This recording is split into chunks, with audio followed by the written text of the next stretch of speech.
Shalom teman-teman, apa kabar nih kalian? Wih, gak kerasa ya udah hari Minggu aja nih. Udah saatnya kita mendengarkan firman Tuhan. Nah, kita mau mendengarkan firman, berarti kita harus menyiapkan segalanya nih. Hati kita, terus kesiapan kita, nah kita harus nyiapin nih. Oke, sebelum kita masuk ibadah kita pada hari ini, yuk kita naikkan pujian. Haleluya, pujilah.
Oke teman-teman, terima kasih sudah mau ikut bernyanyi bersama-sama.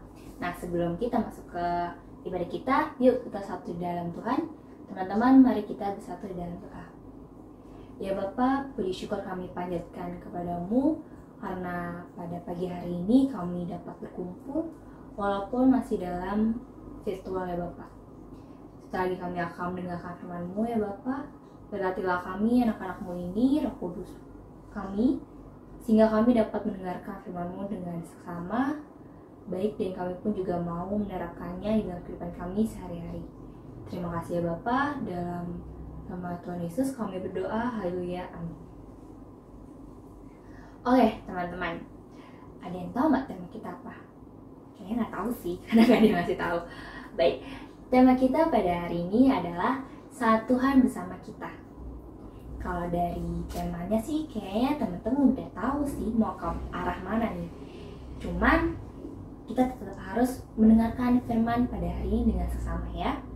Nah, sebelum kita mendengarkan firman, yuk kita naikkan satu pujian, ya Tuhan tiap jam.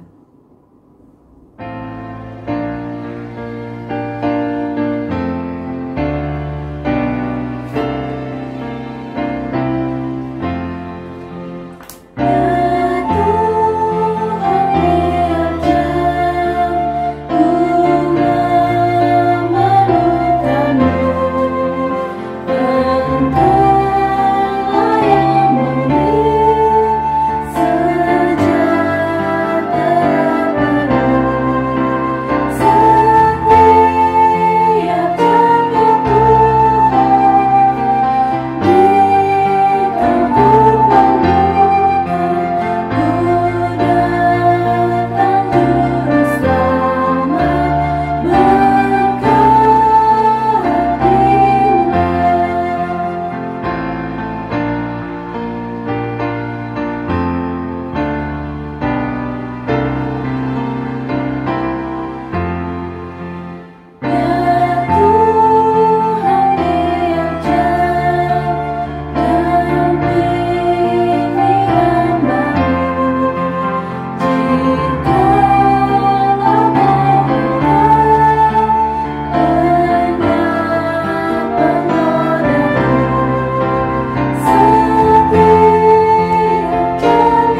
Shalom, selamat hari Minggu, teman-teman remaja di GKI Jati Bening Indah yang dikasihi oleh Tuhan.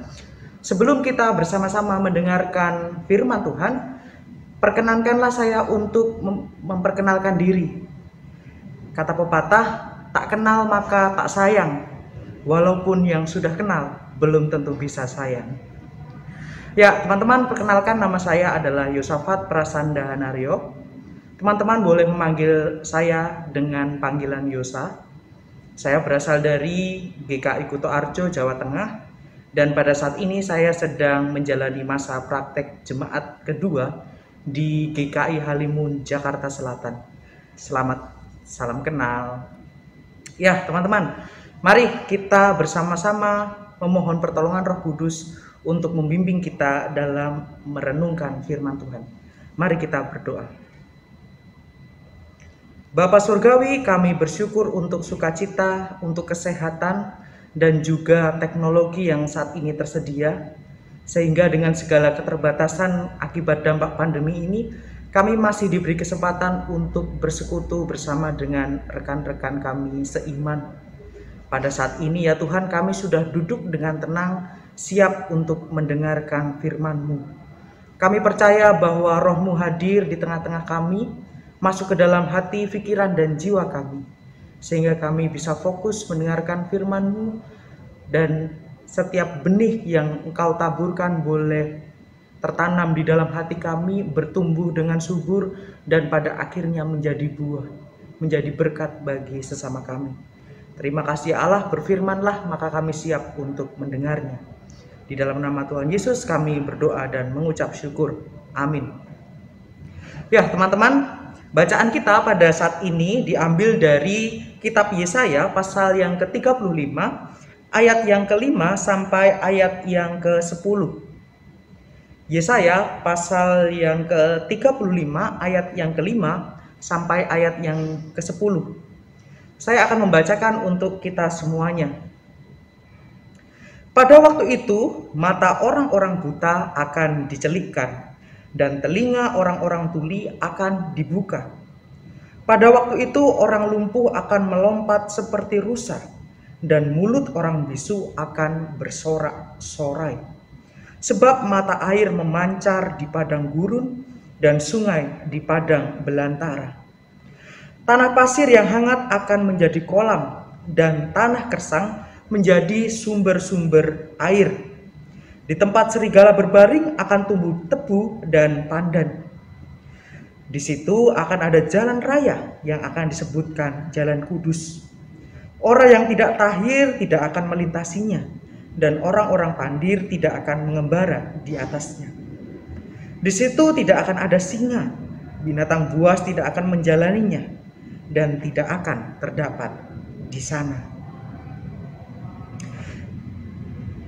Orang-orang yang diselamatkan akan berjalan di situ, dan orang-orang yang dibebaskan Tuhan akan pulang dan masuk ke Sion dengan bersorak-sorai, sedang sukacita abadi meliputi mereka. Kegirangan dan sukacita akan memenuhi mereka, kedukaan dan keluh kesah akan menjauh. Demikianlah bacaan kita pada saat ini. Berbahagialah yang membaca, mendengar, dan melaksanakannya di dalam kehidupan kita sehari-hari. Haleluya. Ya teman-teman, shalom, selamat hari Minggu. Nah, saya akan mengawali renungan kita pada pagi hari ini dengan sebuah pertanyaan. Apakah teman-teman saat ini atau suatu waktu gitu ya, pernah memiliki orang yang istimewa, orang yang spesial gitu ya? Nah, bagi teman-teman yang sedang jomblo atau single, tidak punya pacar, jangan khawatir teman-teman, karena orang yang istimewa tidak selalu menunjuk kepada orang yang memiliki pacar atau orang yang kekasih itu.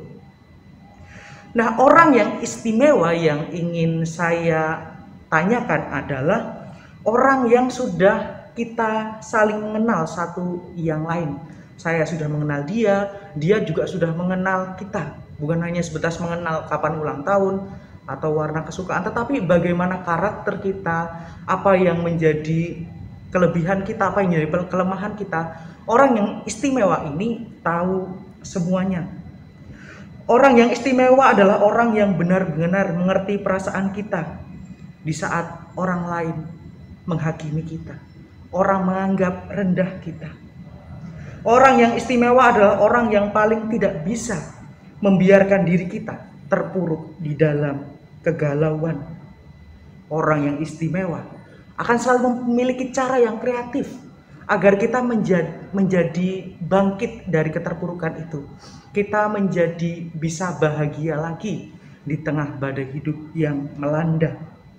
Bahkan orang yang istimewa lah yang tidak akan segan-segan untuk menegur kita ketika kita bersalah, agar kita tidak terjerumus ke dalam kebinasaan atau tidak terjerumus di dalam kehidupan yang tidak baik. Oleh karena itu, saat kita bersama dengan orang yang istimewa itu, maka kita akan selalu merasa bahagia. Kita optimis dalam menjalani kehidupan ini karena ada orang istimewa itu di dalam hidup kita. Nah, teman-teman, seperti halnya kita yang memiliki orang istimewa di mana kita merasa bahagia dan gembira saat bersama-sama dengannya, maka bangsa Israel juga memiliki seorang pribadi yang istimewa. Siapakah itu? Yaitu adalah Allah sendiri. Bahkan bangsa Israel sungguh menantikan kehadiran Allah di dalam hidup mereka. Pertanyaannya kemudian adalah, mengapa Allah begitu spesial? Dan mengapa Allah begitu dinanti-nantikan oleh bangsa Israel? Nah, jika kita membaca di dalam bacaan kita pada saat ini, yaitu dari kitab Yesaya, konteksnya adalah bahwa bangsa Israel pada saat itu berada di dalam pembuangan atau penjajahan bangsa Babel. Secara teologis, pembuangan ini mereka hayati sebagai konsekuensi dari kehidupan mereka yang jauh dari Allah. Secara sosial politik sebelum pembuangan, kehidupan mereka secara etika dan secara moral tidak mencerminkan sebagai orang yang mengenal Allah. Terjadi banyak kebobrokan, kemudian ada pengasingan satu dengan yang lain, adanya ketidakadilan satu dengan yang lain. Oleh karena itulah kemudian secara teologis pembuangan ini merupakan konsekuensi dari kehidupan yang bobrok tersebut. Tentu kita bisa membayangkan bahwa hidup di dalam penjajahan atau dalam pembuangan bukanlah kehidupan yang menyenangkan. Jika teman-teman mengingat di dalam pelajaran IPS, ilmu pengetahuan sosial, kita diajar bahwa kehidupan bangsa Indonesia saat dijajah oleh bangsa Eropa, kemudian juga bangsa Jepang, kehidupan digambarkan dengan sangat buruk. Kehidupan mereka tidak menyenangkan, tetapi kehidupan yang menderita. Mereka diminta untuk memberikan tenaga kerja, memberikan tenaga mereka.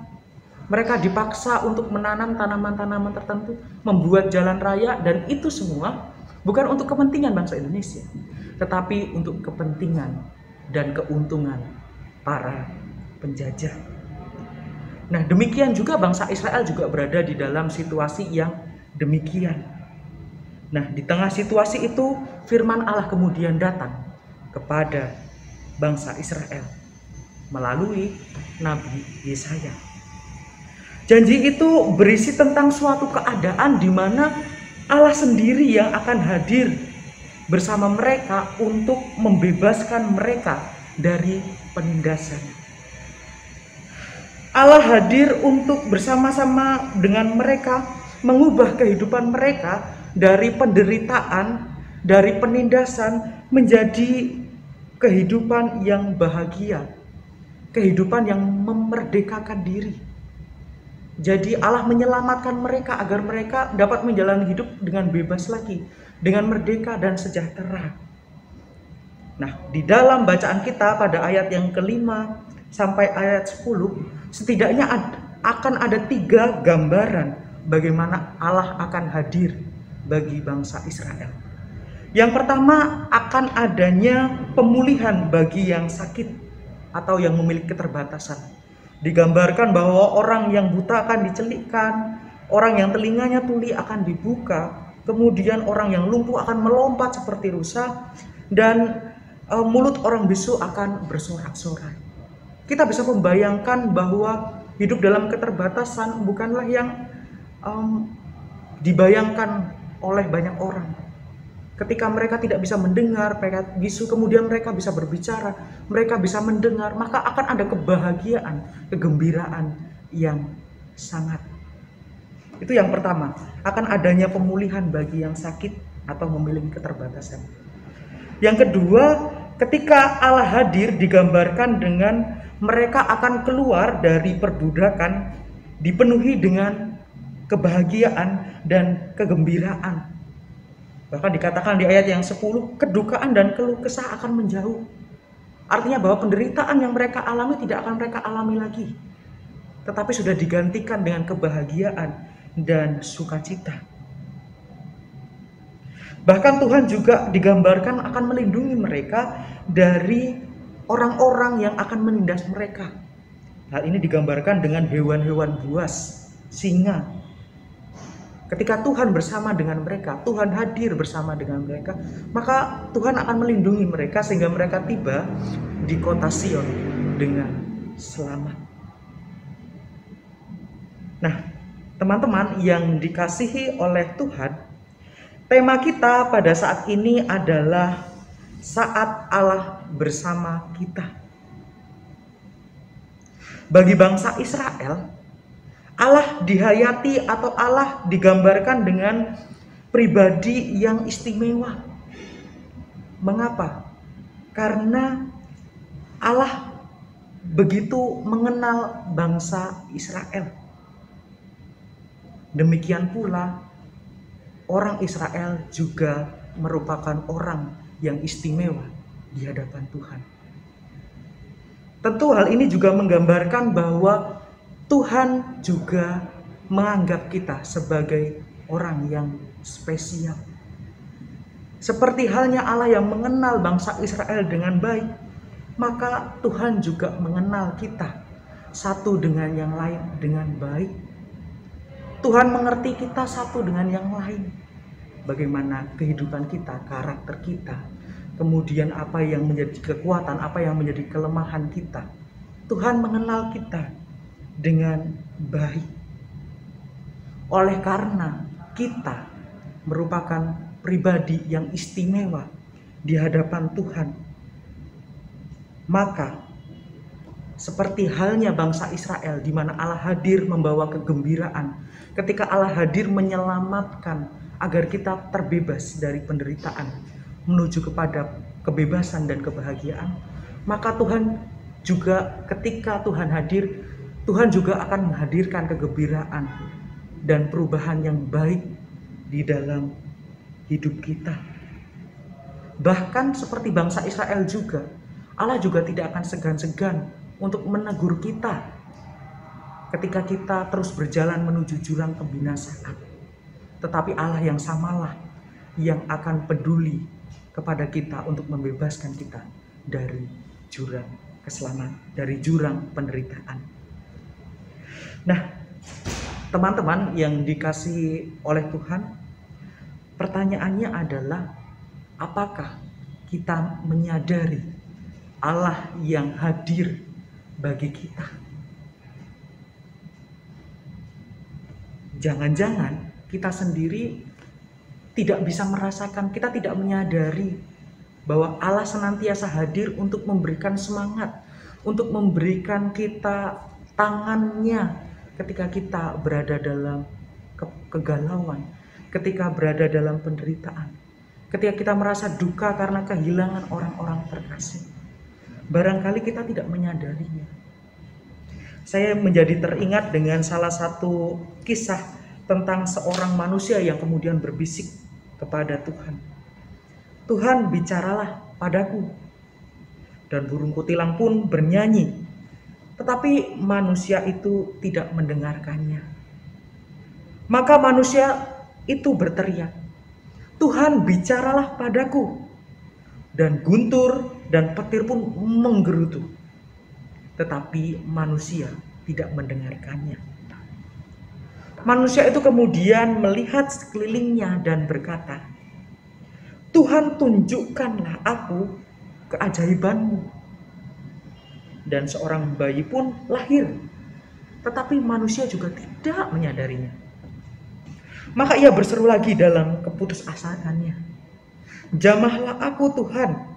Dan kemudian seekor kupu-kupu hinggap di bahunya. Tetapi ia juga tidak menyadarinya. Bahkan ia malah mengusir kupu-kupu itu dan terus berjalan. Manusia itu kemudian berseru kepada Tuhan, "Tuhan, aku membutuhkan pertolongan-Mu." Dan datanglah pesan dengan berita baik dan menguatkan. Namun ia justru menghapusnya dan terus berkeluh kesah.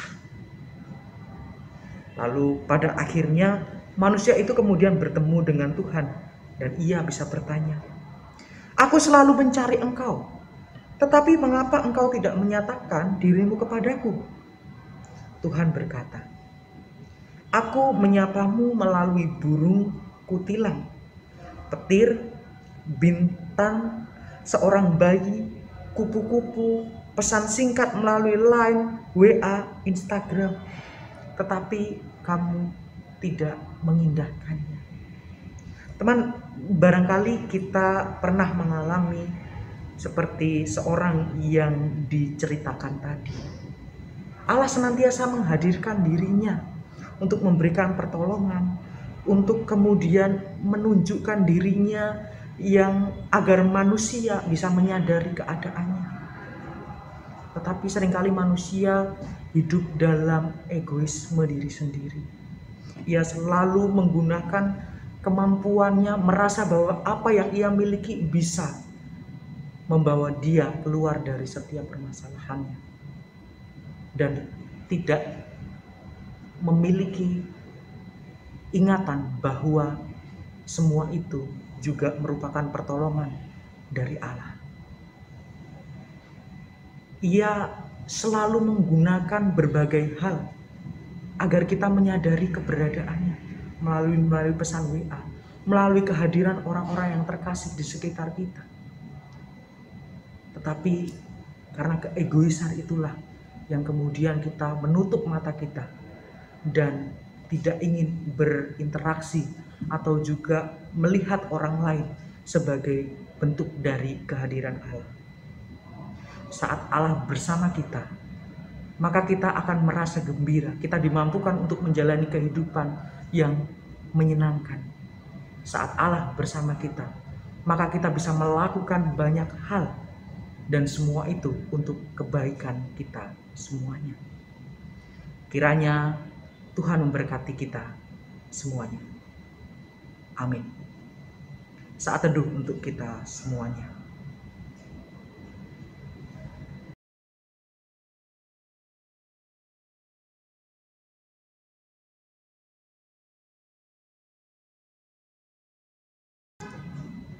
Teman-teman, mari kita memasuki doa syafaat.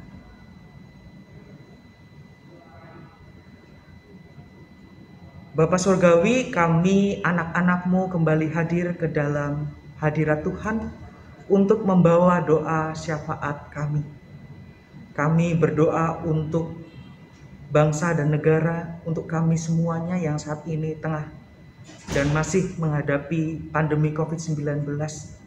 Kiranya Tuhan senantiasa menolong kami untuk menjadi pribadi yang bijaksana ketika kami harus menggunakan prokes-prokes kesehatan kemanapun kami pergi dalam rangka mengurangi dampak penyebaran COVID-19. Kami juga memohon berkat Tuhan untuk makanan dan minuman yang kami konsumsi, sehingga melalui makanan, melalui obat-obatan, vitamin yang kami konsumsi juga boleh membawa kesehatan bagi kami semuanya. Ya Allah, kami juga berdoa untuk rekan kami, keluarga kami yang saat ini sedang sakit. kami juga senantiasa memohon belas kasih dan kemurahan Tuhan melalui setiap dokter dan perawat serta obat-obatan yang dikonsumsi, dan juga melalui keluarga yang penuh kasih untuk mendampingi orang yang sakit. Kami percaya bahwa kekuatan dan pengharapan selalu ada di dalam keluarga kami yang saat ini sakit, dan tolonglah ya Tuhan untuk menghilangkan pemikiran-pemikiran yang negatif, tetapi Tuhan menggantikannya dengan iman dan pengharapan. Ya Bapak, kami juga berdoa untuk anak-anak-Mu remaja di GKI Jati Bening Indah, di dalam setiap studi dan setiap pekerjaan yang mereka tekuni. Kami percaya bahwa bimbingan dan pertolongan Roh Kuduslah yang akan memampukan mereka untuk menjalani studi mereka dengan baik, sehingga pada saatnya mereka akan mengalami kegembiraan bersama dengan Tuhan yang senantiasa menolong. Kiranya Tuhan juga memberkati setiap rekan-rekan yang saat ini bekerja.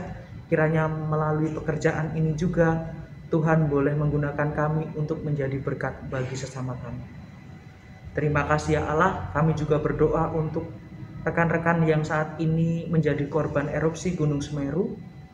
Kiranya berkat dan kemurahan Tuhan juga senantiasa menyertai para tim SAR yang membantu dalam proses evakuasi, serta kami mohon penghiburan yang dari Tuhan bagi para korban yang kehilangan orang-orang yang terkasih. Terima kasih Tuhan, inilah doa syafaat kami yang kami minta di dalam nama Tuhan Yesus Kristus. Amin.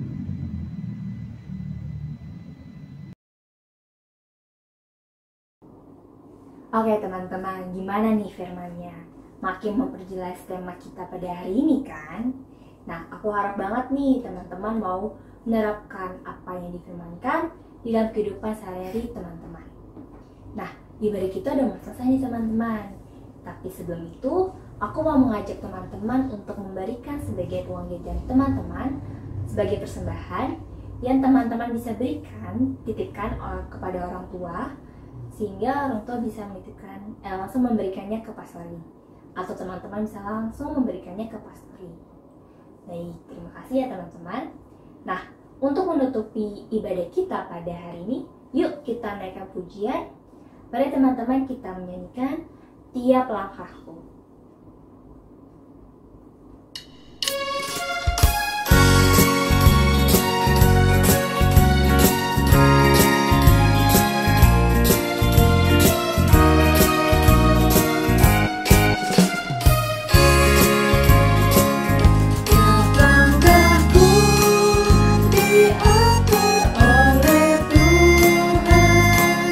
Dan tangan kasih-Nya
Teman-teman, mari kita mengarahkan hati dan pikiran kita kepada Tuhan, serta mari kita menerima berkat-Nya.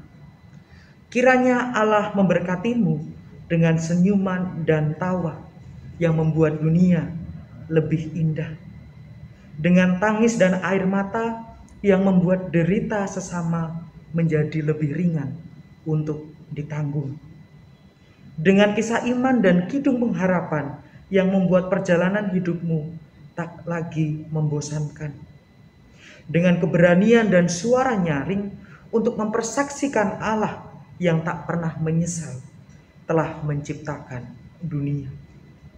Kiranya Allah, Bapa, Anak dan Roh Kudus merengkuh dan melingkupi kita, mengasuh dan mendewasakan kita, memandang dan tersenyum pada kita kini dan selamanya. Amin. Oke teman-teman, terima kasih ya udah mengikuti ibadah kita dari awal pertengahan hingga akhir, mendengarkan firman dengan sesama. Nah, sekarang ibadah kita sudah selesai. Yeay! Sampai ketemu minggu depan ya teman-teman. Dadah, selamat hari Minggu.